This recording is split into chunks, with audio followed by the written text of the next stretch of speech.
If you've inherited a house in Columbus, Ohio, and the word probate already makes your stomach drop, then this video is for you, because most people think selling an inherited house has to be complicated, slow, and expensive. It doesn't. I've helped Ohio families for over a decade sell inherited houses without going through probate hell. And today I'm going to share with you exactly how this works. Now, first, let's talk about the biggest misconception. Probate is not always required. Let me say that again.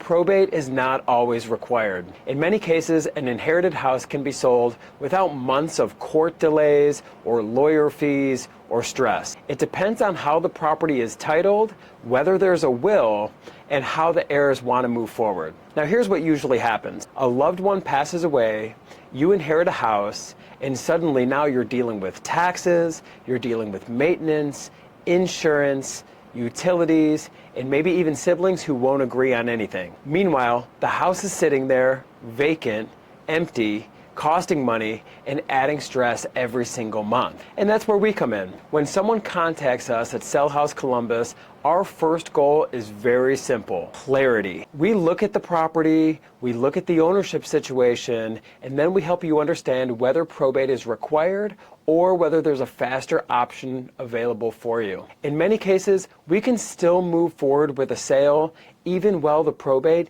is still in process. So no repairs, no clean out, no realtors, and no showing. We buy inherited houses as is right here in Columbus and throughout Central Ohio. And we walk you through the process every step of the way from beginning to end. There's no pressure, there's no obligation, and there's just real solution. I've worked with families who were overwhelmed, they were grieving, they were unsure what to do next, and then selling the inherited house gave them closure, it gave them financial relief, and it gave them peace of mind. If you've inherited a house in Columbus and you're unsure how probate works, or if you're just looking to avoid it altogether, if possible, reach out to us. You can call us or text us at 614-300-5151, or just fill out a form right here on the site. Even if you're just looking for answers, we're happy to help, because selling an inherited house doesn't have to feel like probate hell.